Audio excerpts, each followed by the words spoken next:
So I'm going to start recording, and blessings this morning. We're going to be looking again at chapter 7. And in chapter 7 last week, I guess you'd call that chapter 7a. The name of the chapter was Seeing More Clearly, Seeing More Clearly. And what we investigated in the last week was the habits of mind, the prejudice, the storylines, the narratives that we impose on ourselves, really quite unconsciously, actually. And from that identification or the denial, avoidance, shutting down of that, often we repress. We've talked about a little bit the shadow element of our identity. So if I think I'm lazy, or believe I'm lazy, or judge my perceived laziness, one of the things we were talking about that we often then do is, rather than own or claim or look at or allow or investigate our own quality, that we project it onto others. And in that projection, we often come up with what become fairly habitual, very much so, very routinized, very automatic habits for assessing, evaluating, determining, making decisions about who we think others are and ourselves, often creating qualities of separateness, disconnect, feelings of loneliness, because we buy in to that autopiloted narrative. True? Anybody know this to be true? Me too. Me too. And so then, as is common of these teachings, rather than be further judgmental, rather than go into shame, rather than to feel guilty, rather than to go into hopelessness, we then invite awareness, recognition, and a practice, some level of practicing that may support the unbinding. Isn't that beautiful? The unbinding, the untangling, the unknotting. These are the kinds of words that are used as we look to begin to work with and then ultimately eradicate, is the word that's been translated from Pali. Eradicate our bias, our closed downness, you might say, our not seeing clearly, our misperceiving. Someone might go so far as to say our delusion, right? Our delusion that we are separate from anything in this life. And so the metta, or loving kindness practice, which I have struggled with for a lot of years, until actually participating in a 3-day with Sharon Salzberg herself here in San Diego. What a privilege. And I struggled because I kept trying to make something else happen. I kept trying to get rid of, and I kept trying to feel something that I didn't feel. Nice, saccharine-like love, loving all beings. This was a part of my understanding since the word loving kindness was there. I was so confused, and it felt like for me, and I told Sharon this boldly, that it felt like making a bad stew. That it was just throw some of this shit in, and then throw some of that crap in, and then throw some of this, and then you throw these people in, and then eventually you get something and it sticks. And she said to me lovingly, "Oh, I know, I have struggled with this my whole lifetime, which is why I practice this, because I recognize not only my harshness, my judgmentalness, my sense of separateness from others. I'm very clear now of the very same gun I hold against myself. And it was so relieving to hear.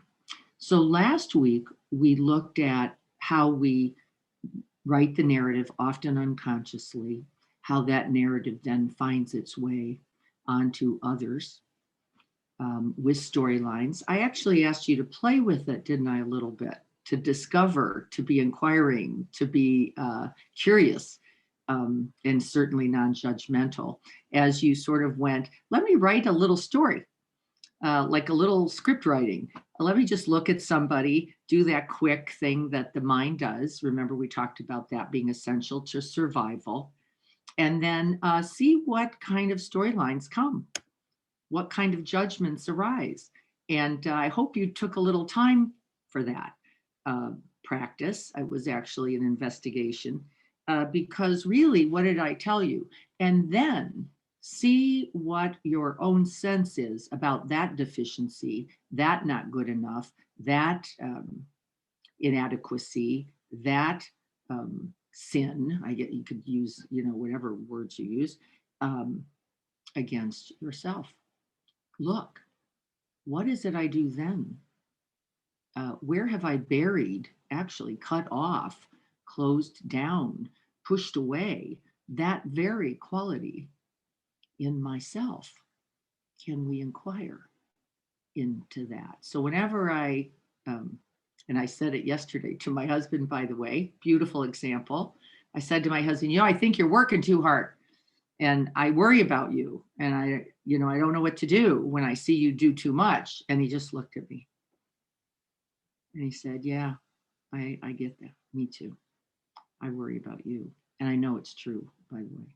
And I was like, yeah, what do I do with that quality? How do I confront that tendency, that habit of mind in my own life? And am I doing my work? So in all of that, my hope is that you will then come to feel, and it's why I decided to keep 7 for 2 weeks, you will come to feel the real value, the real point of the metta practice and meditation. Joseph Goldstein does not like using the word loving because of the misunderstandings, the misconstruing of the word love as being attachment, as being to those we love. And so he, as well, by the way, as the Buddha himself, used other words. The metta word itself might mean more goodwill, a friendliness, a friendship, good wishes, might better represent than our more westernized version of love. I'm going to use the word love because I think we have to change that definition. I think we've got to get out of the idea that love is this special thing that we only give to one or we only give to a few. It worries me, actually, because I think it is the whole heart that we get asked to offer, not only to those special ones, but ultimately to everyone. And so I'm going to stick with the word, but I want you to know when I use it, I don't mean that romantic, sexualized, special one. I mean the special one of everyone, of all beings, and what that looks like, that universal, unconditional, unconditioned love. That's a part of being human. That's a part of being human. So I'm going to stop for just a second. I said a lot there because I wanted to clear up a few things. I felt like we could have gotten a little confused. Yes, Shivam is not on today, Jan. So if there's anybody else who is inspired to take a few notes, if you would send those to me, or if you would write what you think might be slightly relevant, into chat so that I can look at it later, that's a little bit helpful to me so that I can see what you caught and what was important to you. Thank you. Yes, we have to ask the question, I think, Chris, what is love every moment? I think the idea of settling into the idea that we know is actually a major part of the problem. Because what we know is our idea about love, isn't it? What we know is the storybook version. What we know is the fairy tale and this certain kind of craving quality to love. If only I could get it, then I could be happy. Or if only others would receive it and be accepting and see me in my most loving nature, then, if they could mirror this loving presence of me, then this would work out. And actually, none of this is true. Love does not require being seen. It does require being felt and known, but not by anyone else. Yeah, I know, right? We're a little shocked by this. Not by anyone else. It only requires the intention to offer good wishes, good will, friendship, kindness, care, compassion, the Brahma Viharas, those heavenly abodes that are boundless and never ending, and that we ourselves make a commitment to this. And the Buddha did not say, and then you will be loved, and then the world will be kind to you. And he said, and then you will be free, and then you will be awakened, and then there will be no problem because we're not looking to anything else or anyone else for liberation. We're not looking to anything else or anyone else for love. We are going to become this embodied expression of love itself, of kindness itself, of friendliness itself. And that is the way to true happiness, to the realization of the point, you might say, of this human life. And so be watchful. Somebody wrote, the unattainable myth of happily ever after as being represented by what? Something else. If I could get that partner, if I could get that thing, if I could get that whatever it is we're imagining, then I could be truly happy. The teachings say absolutely not so. In fact, it will be conditioned and certainly, wait till you hear this, lost. Certain to be lost, right? And result in suffering. Yes. If I could be this, then, right? And the self-love actually, doesn't it, Denise? The self-love says, can I begin here with this exactly as it is, loving something about the humanness of this, loving something about the reality of this human endeavor, this human life, with all of its vulnerability, all of its flaws, all of its imperfections, without needing it to be some other way. Well, we're going to do the loving kindness practice. I'm going to ask you to see if you can open.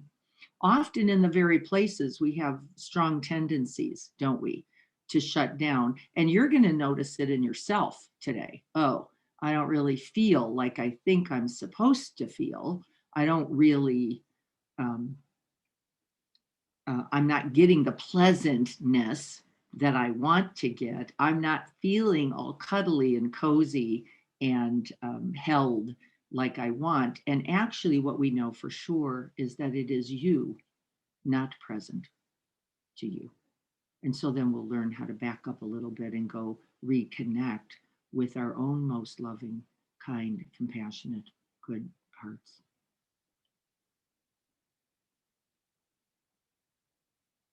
Tomorrow, Dennis writes, when I go to scripts for my ablation, I will be trusting the love from everyone to keep me alive.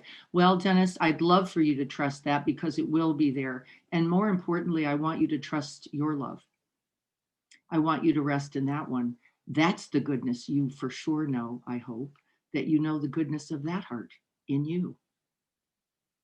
And yes, others will be there and others will hold you too. But even when we can't feel that, even when we don't know that, we can remember our own good hearts.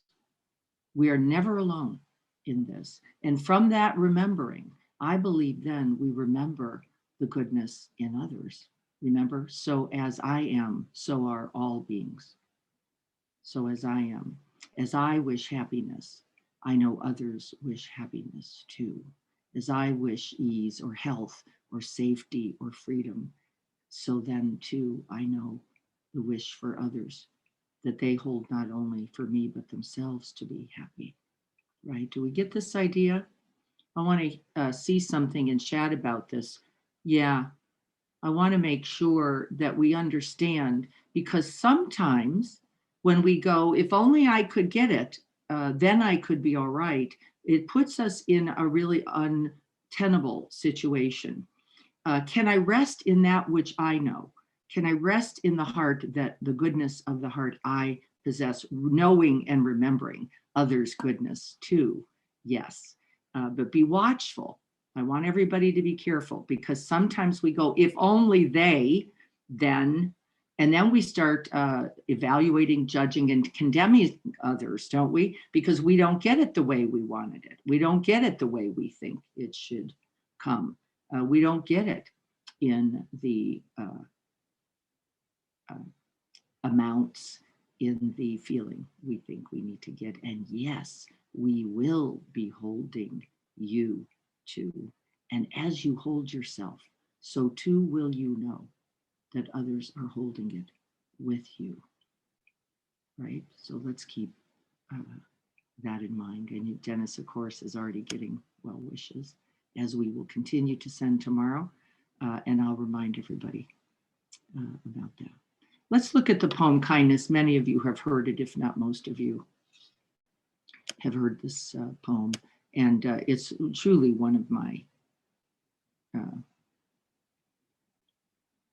favorite, because I think it speaks to an essential truth. I'm going to read it, then we're going to sit a little bit. But remember that the loving kindness, or metta sutta, metta practice, I'll read a part of that too. It is actually considered a concentration practice, which means repetition is essential. Not necessarily of the phrases, but I'll go over that later as we practice. The phrases are one of the supports. It may not be the best support for you. A visualization may be best for you. A felt sense may be best for you. Cultivating a certain heart sense or feeling, bodily sensation may be best for you. And they are all relevant. They all matter, and they can all support each other, which is why we offer them all. I'm going to check one more time. Yes. Okay, so here we go. Let's just be wakeful as we listen. Kindness by Naomi Shahid Nye. Before you know what kindness really is, you must lose things. Feel the future dissolve in a moment like salt in a weakened broth. What you held in your hand, what you counted and carefully saved, all this must go, so you know how desolate the landscape can be between the regions of kindness. How you ride and ride, thinking the bus will never stop. The passengers eating maize and chicken will stare out the window forever. Before you learn the tender gravity of kindness, you must travel where the Indian in a white poncho lies dead by the side of the road. You must see how this could be you, how he too was someone who journeyed through the night with plans and the simple breath that kept him alive. Before you know what kindness as the deepest thing inside, you must know sorrow as the other deepest thing. You must wake up with sorrow You must speak to it till your voice catches the thread of all sorrows and you see the size of the cloth. Then it is only kindness that makes sense anymore. Only kindness that ties your shoes and sends you out into the day to gaze at bread. Only kindness that raises its head from the crowd of the world to say, it is I you have been looking for, and then goes with you everywhere like a shadow or a friend. It is myself, the presence, the resting, the being in myself that I have been looking for all this time, in things, in accomplishments, in accumulation, in material, in other. And it has been here all along, resting in your own good heart. Let's prepare to sit. I'll be reading a part of the Metta Sutta as we go through this practice, just as a settling in, but prepare to sit.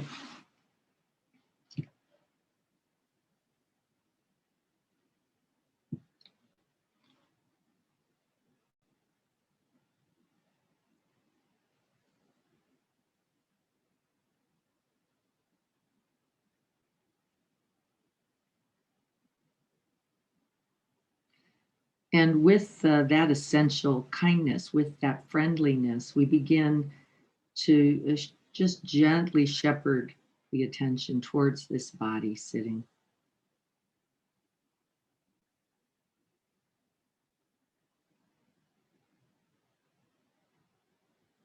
Feeling the lower half of the body, letting it settle, become stable and still.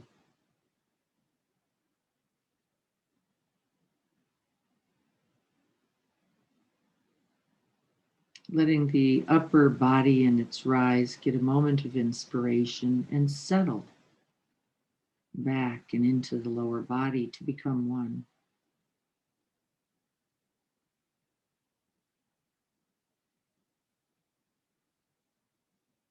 And in this wholeness, we begin to breathe. The whole body breath is actually the translation. The whole body breath. What does that feel like?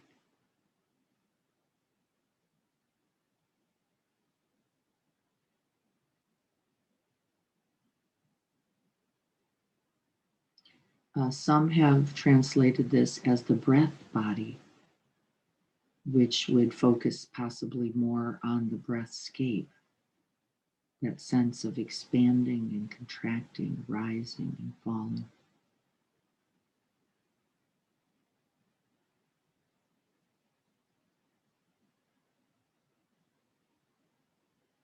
See where the whole breath, complete breath, being one with the breath, see what that feels like for you.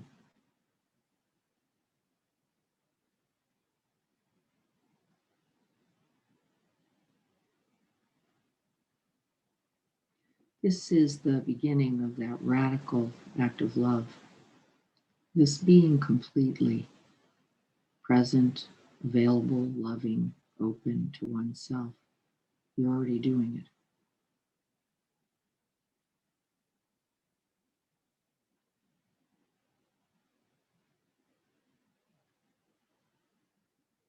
And then we can direct the attention more and more towards the heart space. Breathing in and out of the very physical, emotional, and subtle heart.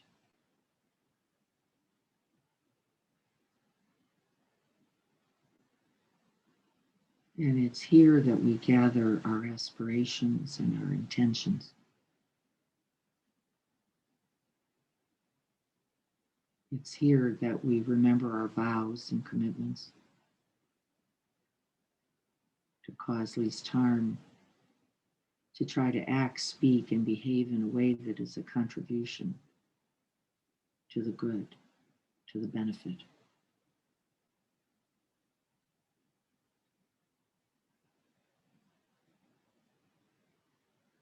And to do so for all beings.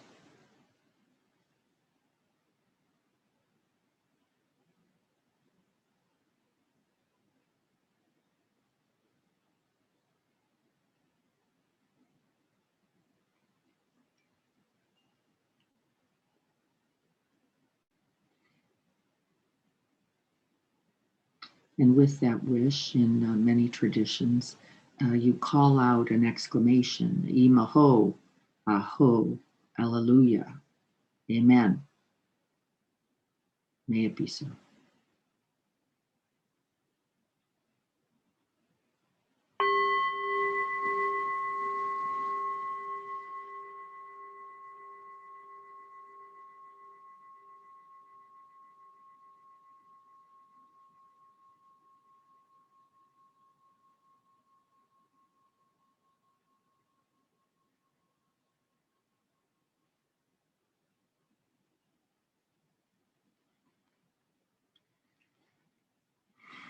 Resting in the breath in the region of the heart.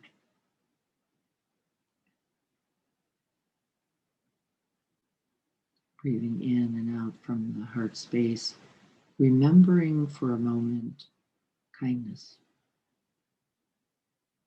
calling it to mind. A kindness that has been offered to you, the kindness that you have offered. For a moment, we're going to remind the heart of the truth of goodness, of kindness, of love, and then feel in.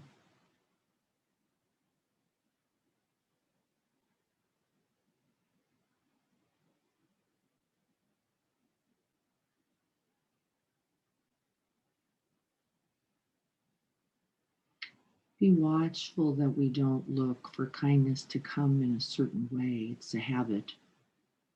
The ways we like, the ways we think kindness should be. But see if you can just recollect a quick moment. One just came to mind for me with a friend I haven't seen in a very long time who wanted to buy me a little something for breakfast. And we had a little push shove fun at the register. And what I sensed was his genuine wish for my happiness and his genuine wish to contribute to that.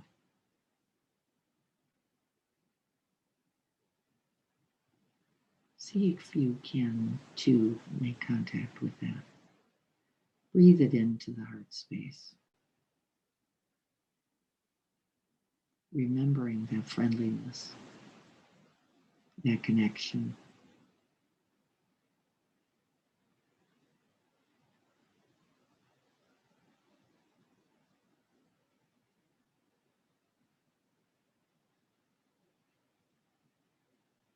We have to remember that love takes infinite forms, as does kindness and goodness, and that sometimes it comes in a form that we don't most enjoy.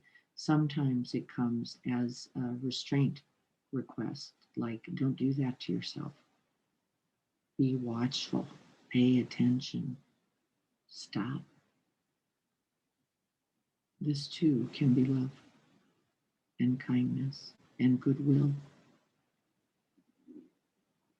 The true wish for one's happiness and ease.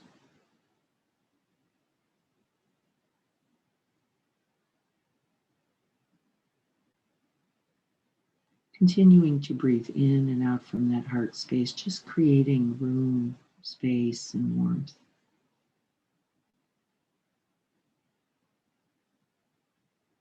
Here is a part of the Metta Sutta. This is what should be done by one who is skilled in goodness and who knows the path of peace. Let them be able and upright, straightforward and gentle in speech, humble and not conceited, contented and easily satisfied, unburdened with duties and frugal in their ways, peaceful and calm and wise and skillful, not proud and demanding in nature. Let them not do the slightest thing that the wise would later reprove, wishing in gladness and in safety, may all beings be at ease. In gladness and in safety, may all beings be at ease. Whatever living beings there may be, whether they are weak or strong, omitting none, the great or the mighty, medium, short, or small, the seen and the unseen, those living near and far away, those born and those to be born. May all beings be at ease. Let none deceive another or despise any being in any state. Let none through anger or ill will wish harm upon another. Even as a mother protects with her life her child, her only precious child, so with a boundless heart should one cherish all living beings, radiating kindness over the entire world, spreading upwards to the skies and downwards to the depths, outwards and unbounded, limitless, freed from hatred and ill will, whether standing or walking, seated or lying down, free from drowsiness. One should sustain this recollection. Here's the instruction. This is said to be the sublime abiding, by not holding to fixed views, the pure-hearted one, having clarity of vision, being freed from all sense desires, no longer seeking something else, is not born again in this world and is free.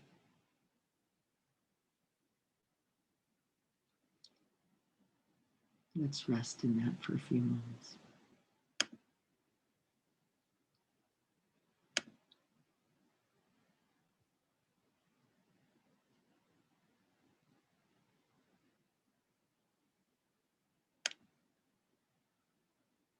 Finding that felt sense.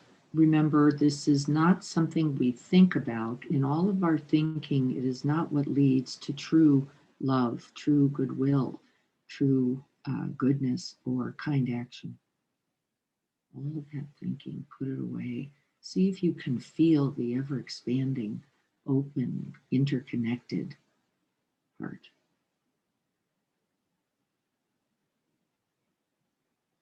And if your heart is particularly grief-stricken, fearful, pained, can you feel for yourself?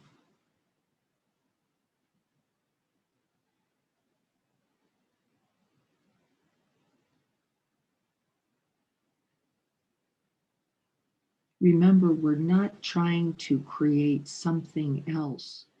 The beginning of the loving kindness metta practice is to open to exactly what is here and to love that.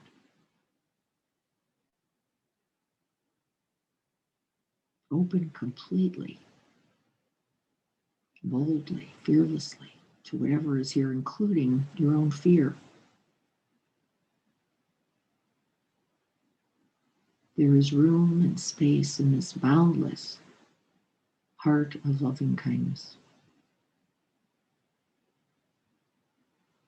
to hold it all.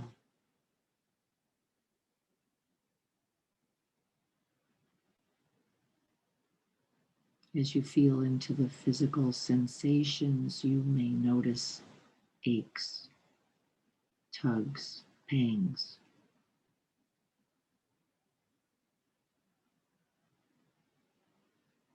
This is part of the practice and part of the work. Can we make contact and stay and offer wishes for well-being right here?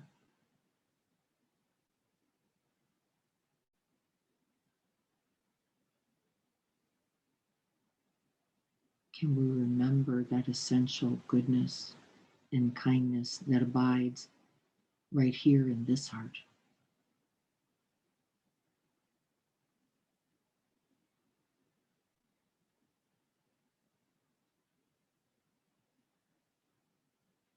And so we can begin by feeling particular felt sense, emotions, or physical body sensations. As the heart expands, we might bring that kindness, goodness, goodwill, friendliness, love to mind, recollecting it, holding the image in our mind's eye.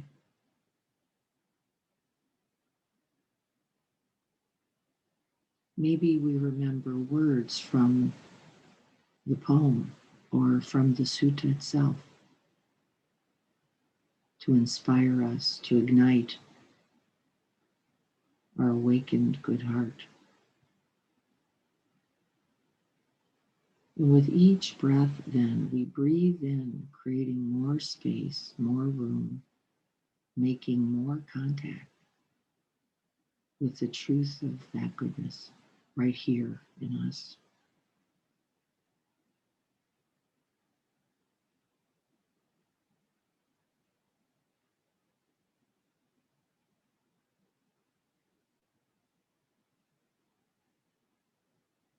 Feeling into whatever is present here, watching the habit to shut it down, to turn away, to look for something more pleasant. Love abides all things, including this.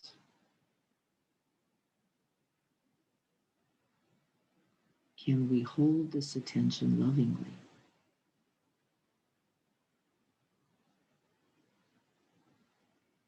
For ourselves.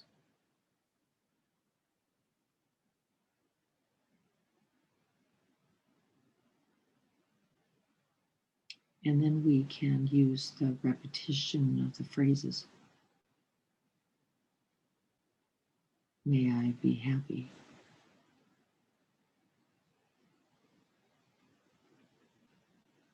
Breathing it in, massaging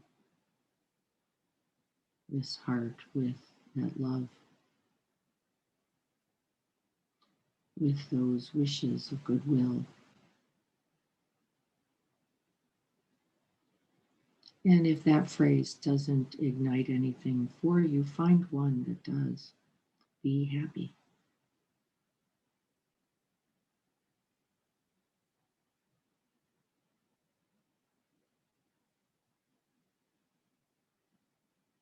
May I be healthy.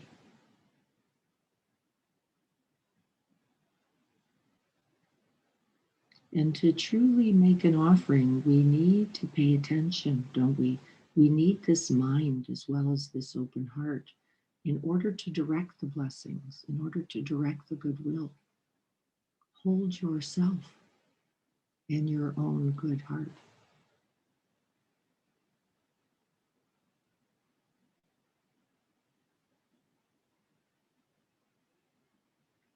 May I live with ease.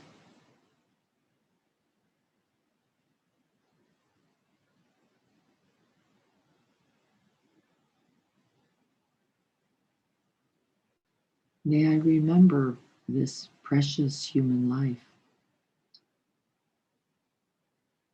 and the opportunities for awakening, for love, right here.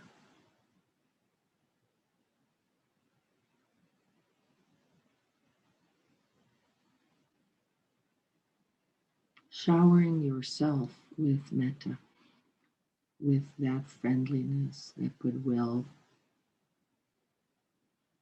with that radiant heart. Let it shine throughout the whole body, mind, and being,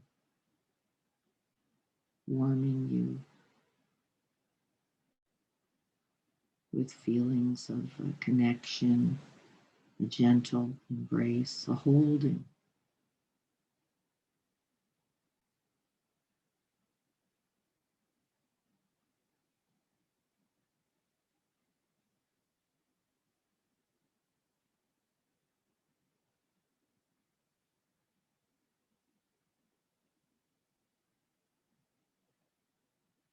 And when you notice a particular judgment, one of the old stories, the false narratives that we have constructed, remember, mostly for safety, could we replace that, recognizing it? Could we then begin first recognizing essential and then that allowing? Can we allow it to be held in the warmth and the kindness and the goodness of that open heart?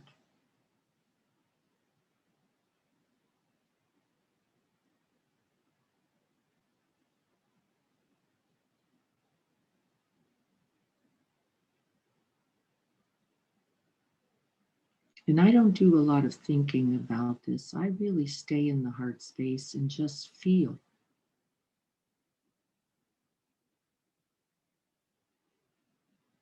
I allow the ache, the pain,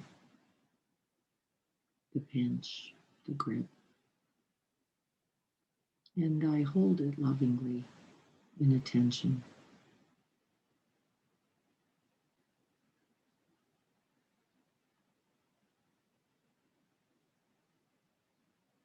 offering myself these blessings. You can repeat them as many times as is useful.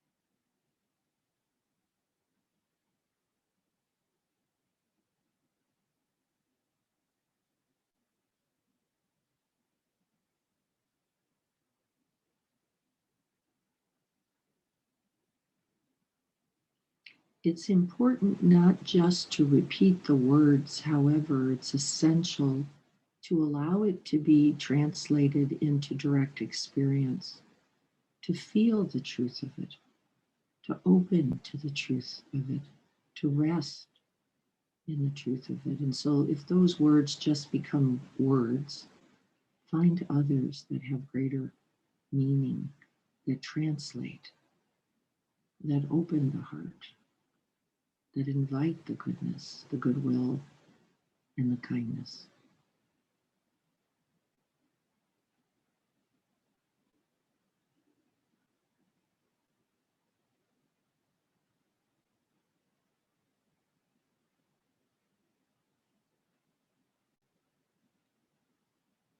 May I be happy.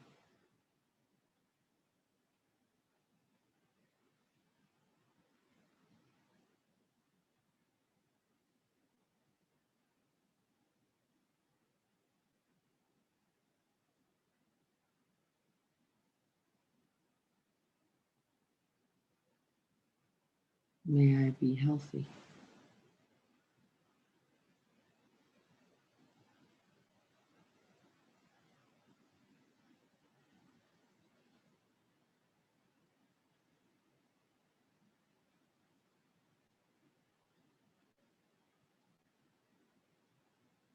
May I live with ease.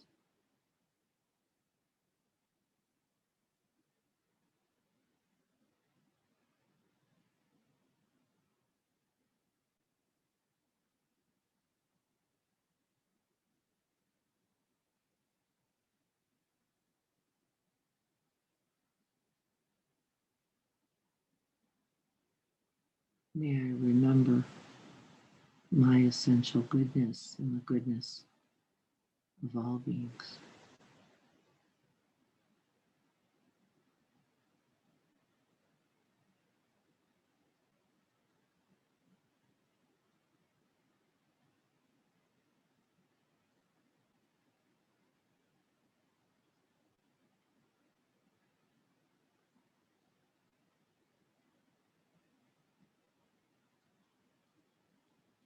Can you stay present in the body?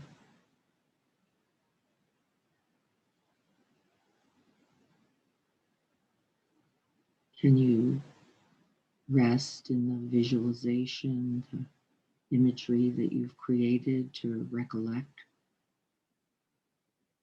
this metta?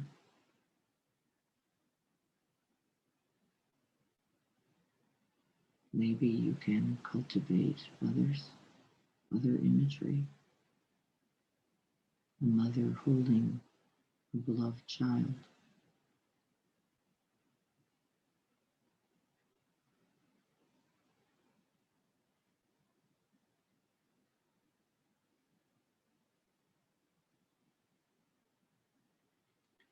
With us being both the mother and the child.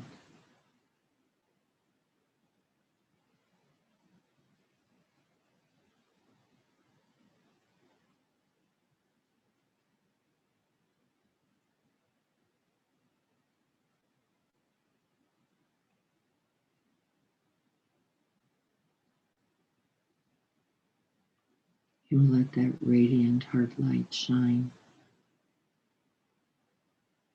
throughout the heart, throughout the body, touching and healing and offering love to each part, filling ourselves with kindness.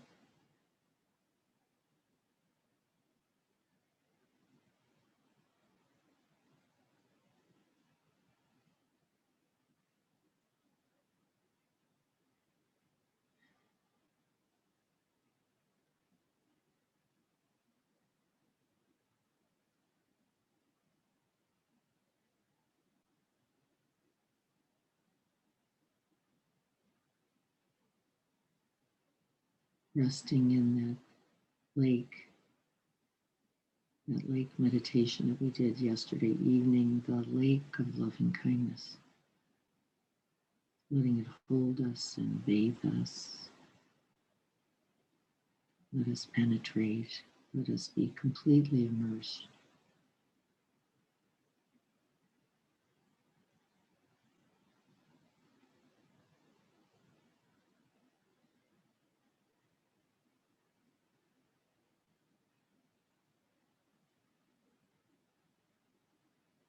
This is the essential beginning of the metta practice and often the most difficult.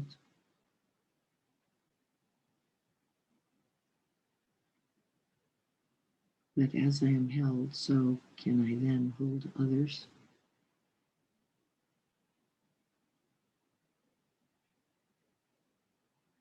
And then I'd like you to call to mind, in the traditional practice, we would go on to a loved one, someone we know and like, and then a neutral other. We're going to change it up today. I'd like you to pick someone that you judged in the last week, not yourself, another that on which you put a story, on which you created ill will, aversion, anger, upset. I'd like you to call that other to mind. There's space and room here for them as well.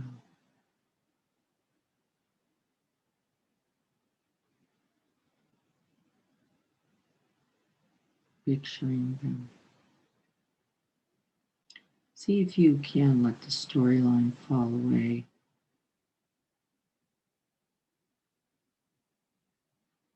So that you can see them in their vulnerability, in their pain, their woundedness, in their fear.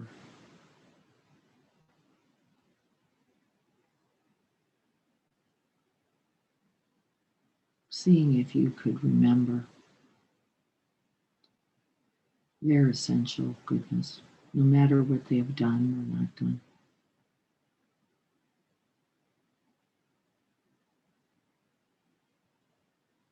Breathing in, making room, creating space in this good heart for them. And breathing them in.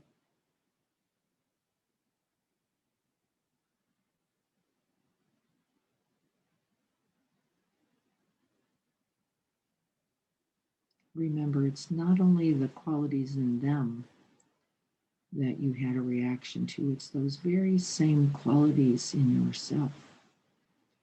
So we're going to breathe it in, let it be true of you both. A little sarcastic, a little cranky, a little shut down, a little disconnected, whatever it is. Just like me. We know this too.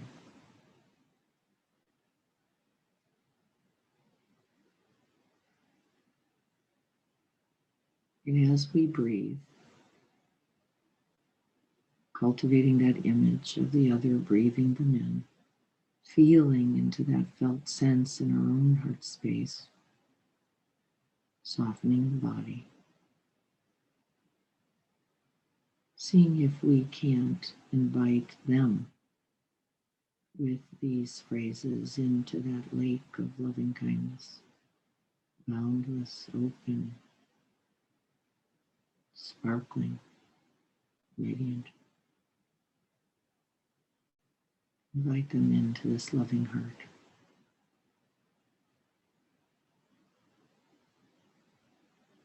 As I wish happiness, may I offer this happiness to you. May you be happy.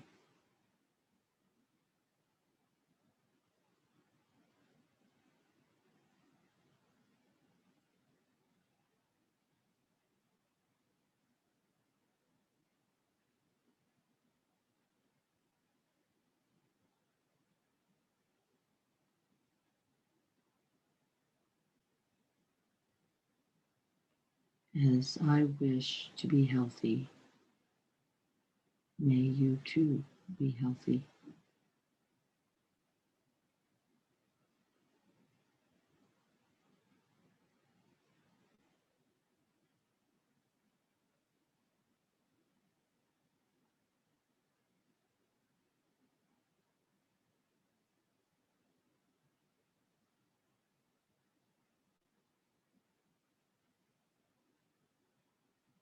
Just as I want to live with ease, may you live with ease.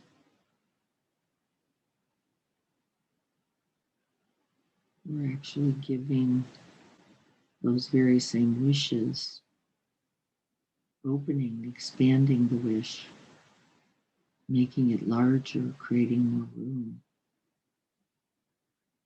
There is enough here so that we can offer it to this other.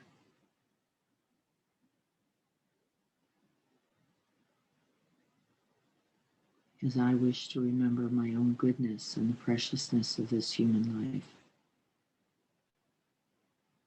may I wish this too for you. May you remember your goodness and the preciousness of your life.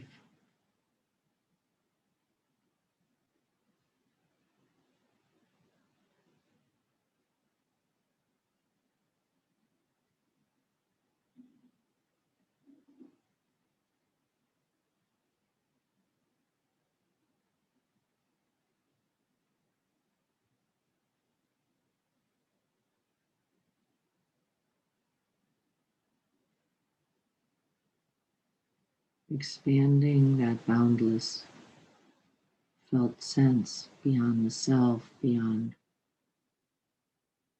this offering of goodwill, of friendship, of unconditional kindness to the other. Can we rest in that vast open space of loving kindness?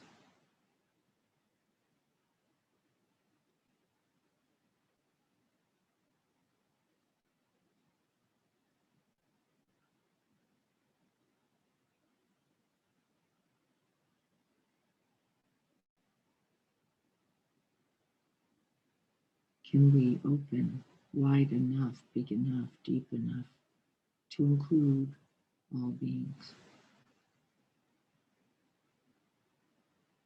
radiating this kindness in all directions,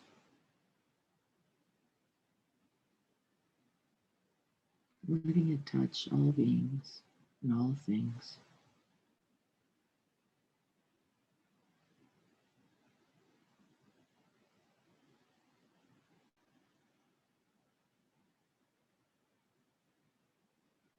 Picturing others, picturing the trees, the mountains, the earth, the sun, the sky, offering these wishes of goodwill to everything.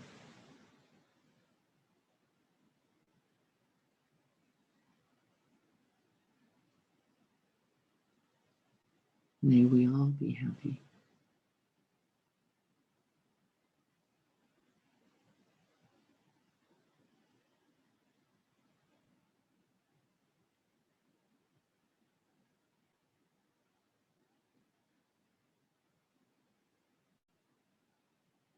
May we all be healthy.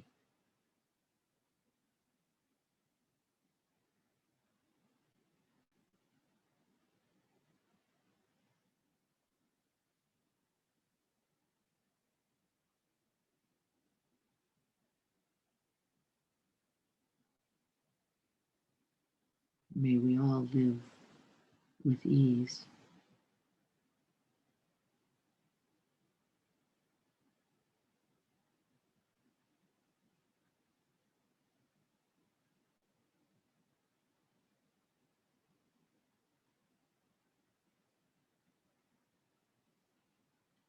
May we remember our goodness and the goodness of the other, and the truth of the gift of this precious human life in which to live live love.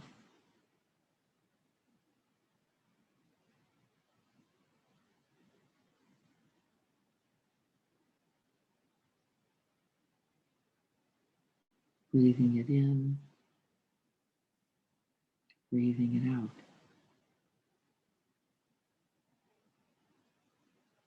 Dissolving all barriers, all fears, all grasping, all clinging,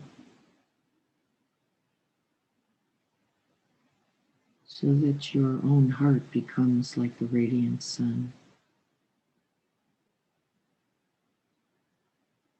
shining warmth and kindness, goodwill and friendship on all things.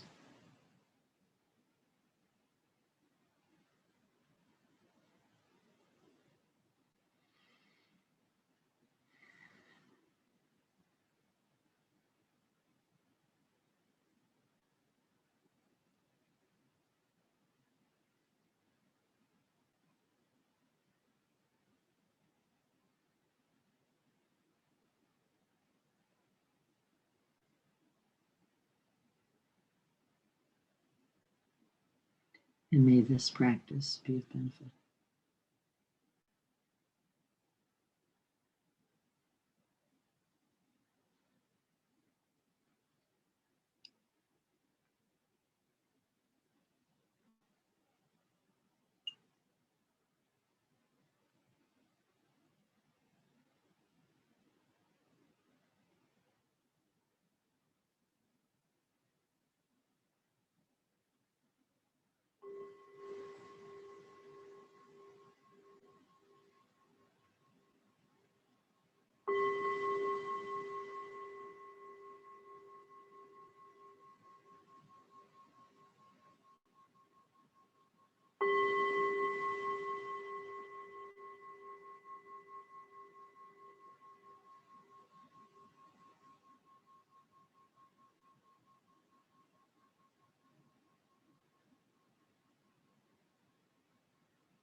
And then we maybe can feel the benefits of the practice, right? We remember why the loving kindness practice, the Metta Sutta, is understood to be the antidote, the beginning for the healing of all suffering. And then we also can look at what gets in our way. we can see where we close down, where we wander, get distracted, where we seek something else, where we go into doubt or fall into the hindrances in our own fear, in our own confusion. And we begin again. Simply, we begin again.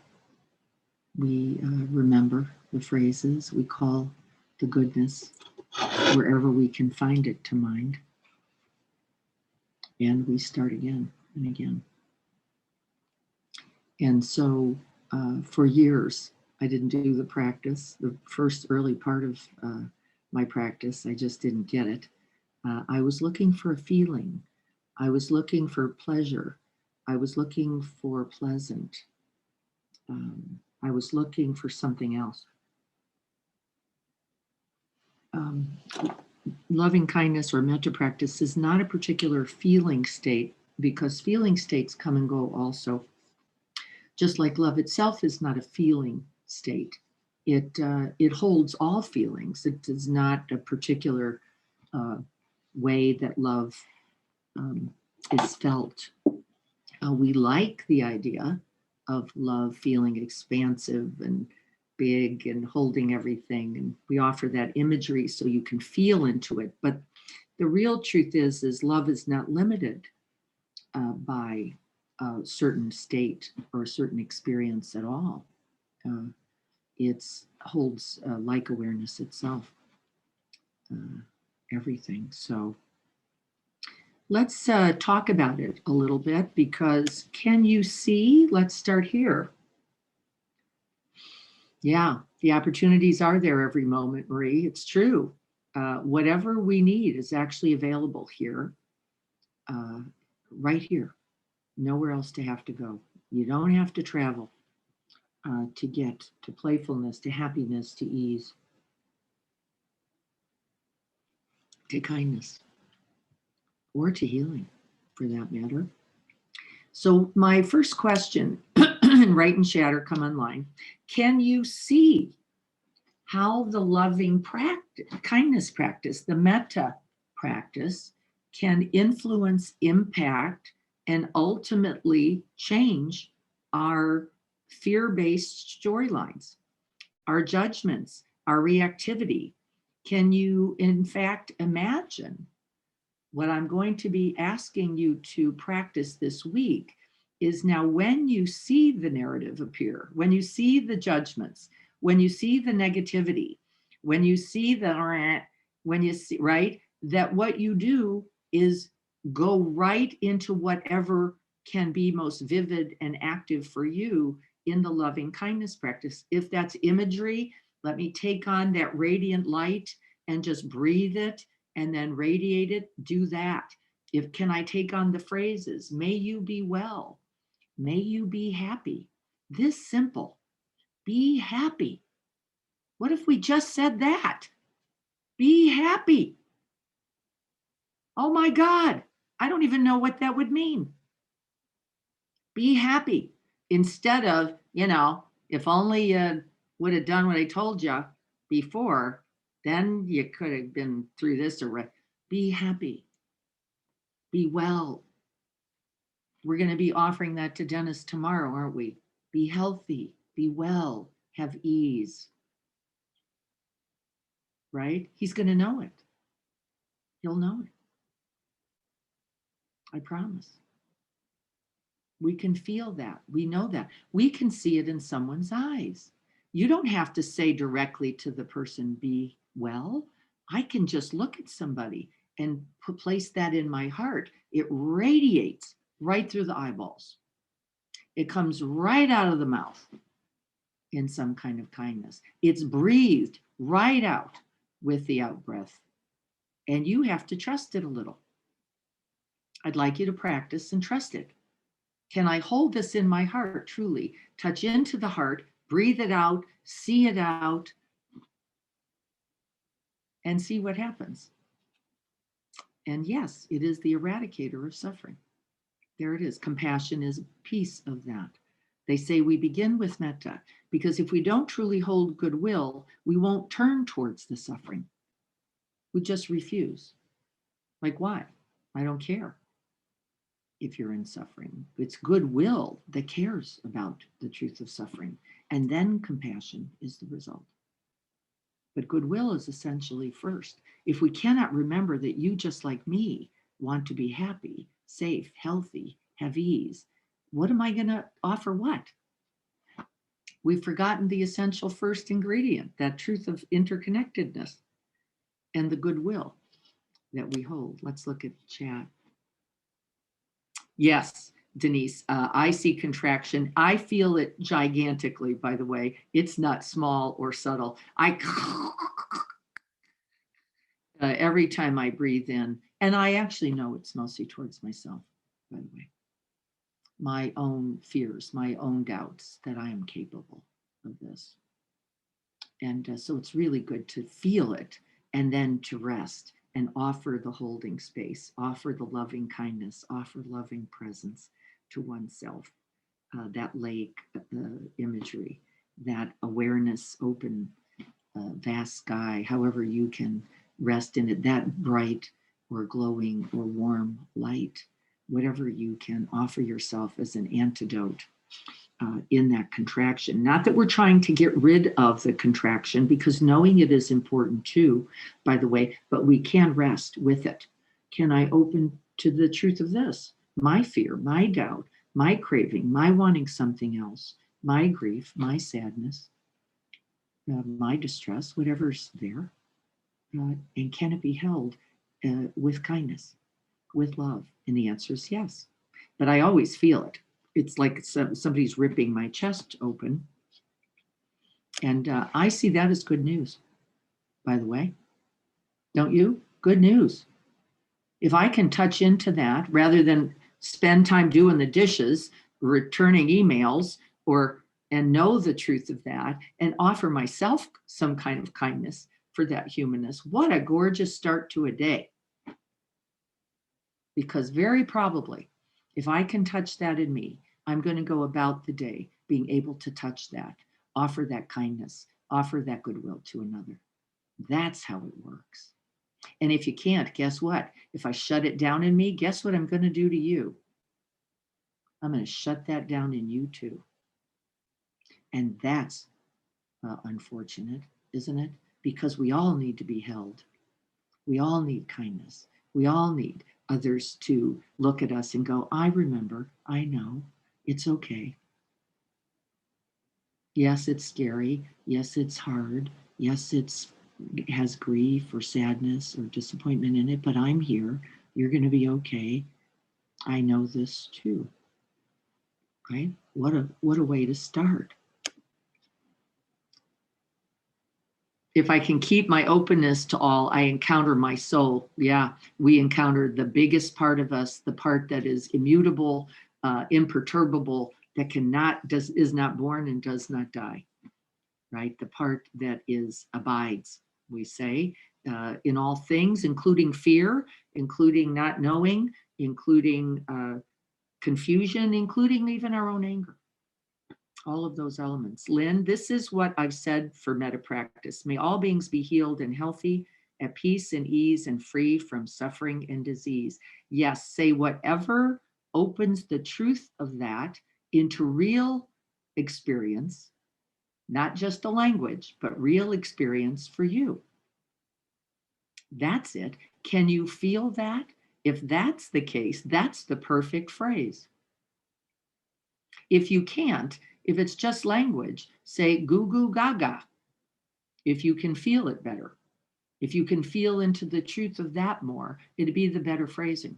And I really mean this. Be watchful. We tend to construct, but the idea is no matter how pretty, no matter how eloquent, if you can't feel something in it, and I did this for 9 years. I repeated them. That's why I was going carrots and potatoes. I don't know what we're doing. I could be saying anything because I didn't feel it. Nobody told me I was supposed to feel something. They said, repeat the phrases. Well, I did. I repeated them often. I got angrier, more frustrated, more disgusted, more shut down, like blah, blah, blah, blah, blah. Well, they weren't exactly real for me then. What could have been real for me is I'm terrified that I don't actually have a good heart because I don't feel anything. That would have been more honest. And I could have held that possibly in the truth, which is, I don't know. Everybody else looks like they're getting it, and I'm definitely not getting it because I don't feel all warm and fuzzy here. Well, warm and fuzzy isn't the truth of metta. Remember, metta takes all forms, all shapes. It doesn't have a feeling. It's not a thing that comes and goes. It begins with our own attention and abiding and a certain kind of essential openness and friendliness. Remember that word friendship, that word goodwill, right? Can you get that? Like nothing rejected, nothing excluded, nothing pushed away. So whatever works for you is the right phrase. I use the phrases now actually quite regularly. In fact, when I'm on a plane, I send it to each person. May you, whatever I can sense there, may you be free from fear. May you be happy. May you continue this joy. I do the whole plane. It's just a practice that got me out of being fearful and focusing on myself at takeoff, my own distress, and really now can hold myself and all those others. Love the image of being the child and the mother. Yes, you are both, right? We are that which offers this love and that which receives. And the image is us all.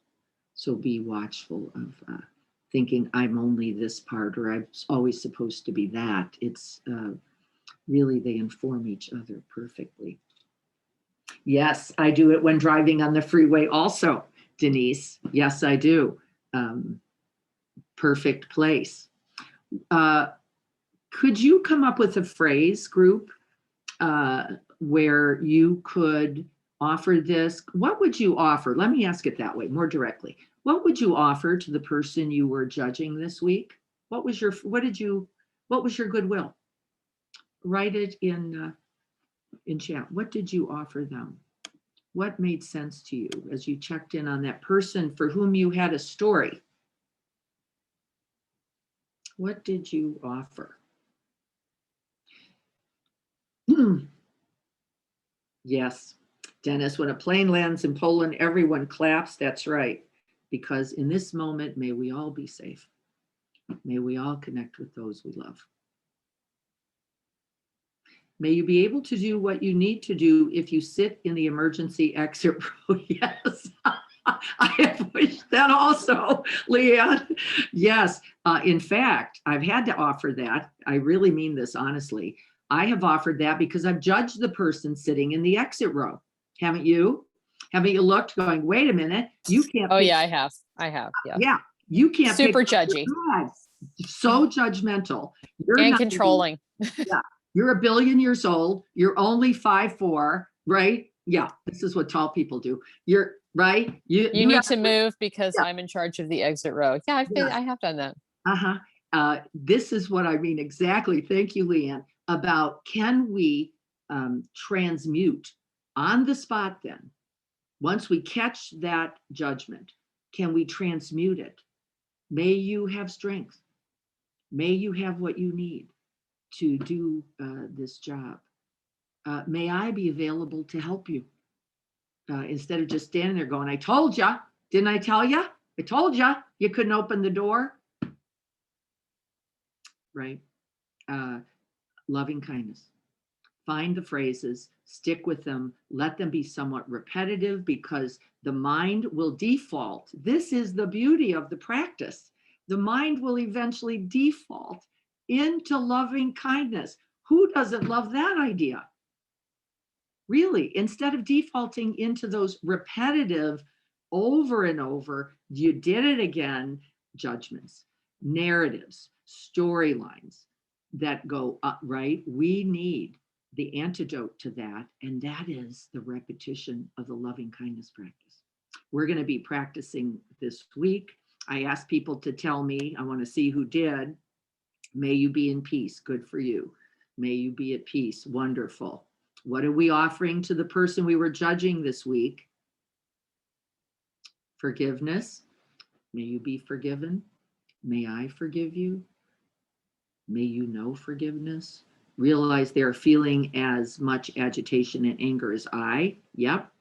That usually is when we distill it down, we recognize the fear or the pain that another is in.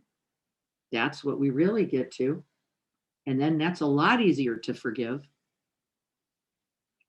We can't always see that. And so that sometimes gets, because we cover that so much in ourselves, right? What else? What did you offer the person who you were judging? That was the practice today. What did you offer them? And could you feel it?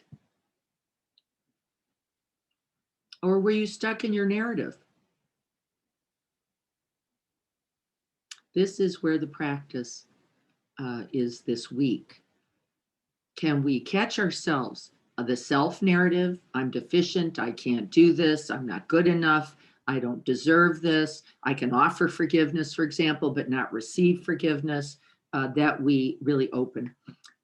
First to ourselves, that's the practice. If you need this audio, it will be available because often we have a lot of difficulty feeling, remembering, making contact with our own goodness. We can think of the billion things we've done wrong, we hide the rest, and then we project it very handily, too easily onto the others in the exit row, who now we have to rely on for our own safety, our own well-being, our own happiness, and our own ease. Well, it's always true, by the way.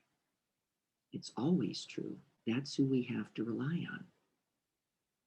That person in the exit row where you go, I don't think so. This is going to go bad. Yeah, we're relying on each other in a much greater way than we really ever want to acknowledge. Offering self-acceptance, may you be free from fear. Offering understanding, yes, we can sometimes offer that to say, I understand that whatever skillful or unskillful actions have arisen, that this is the result of suffering. The unskillful actions always the result of pain, fear, shutdown, both in ourselves and in others. Can we remember? And then can we offer the antidote? Can we offer the good medicine? I believe we can. Can we let it become, with practice, our default?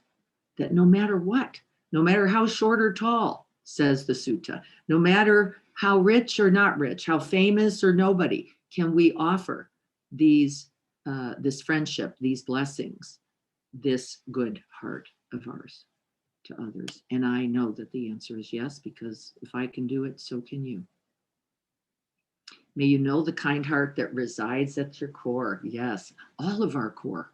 Yep, that's what Tom said. Thank you. Anything else about this practice that you need to understand before we go about the business? I would like you to do at least 10 minutes of formal loving kindness metta practice. I will send out the Metta Sutta.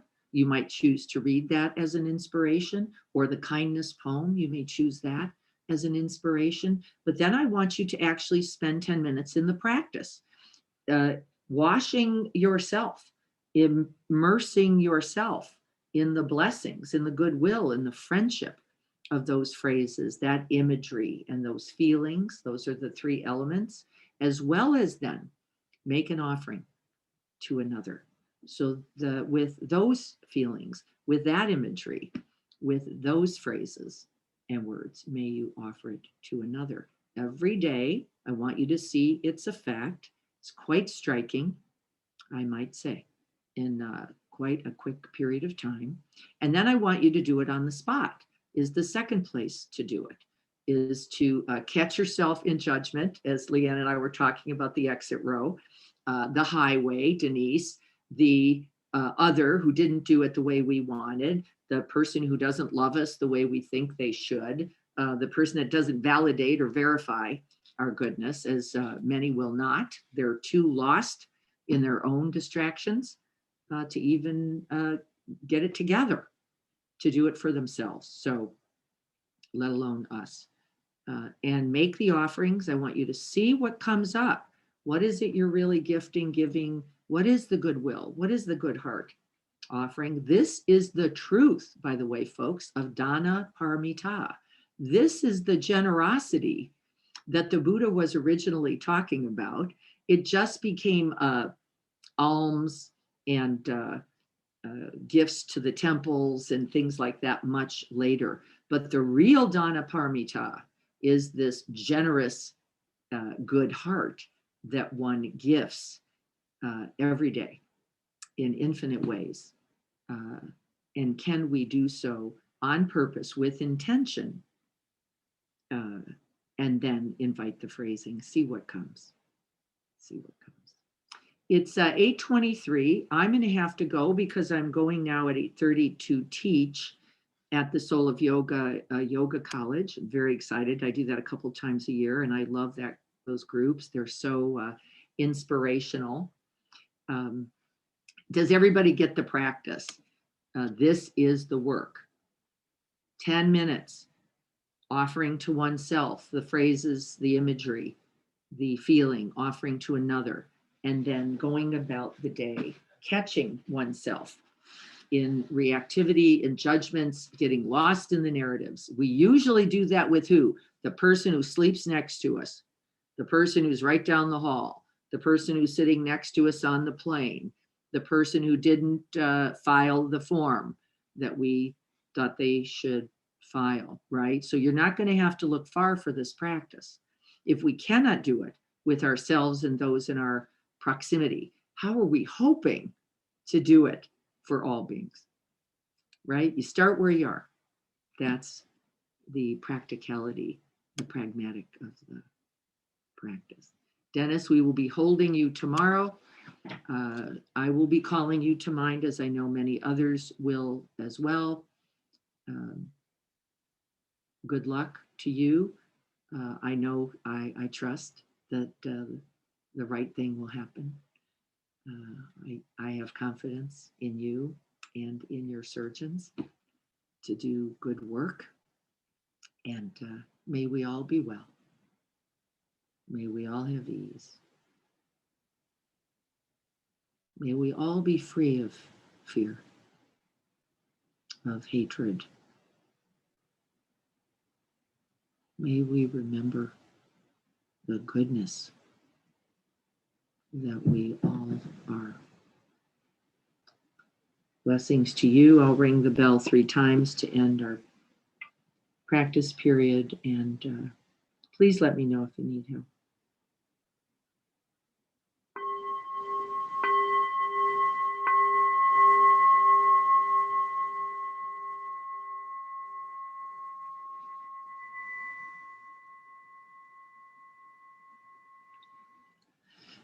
Thank you, everyone. We will be working on chapter 8, the last chapter in Real Change for next week.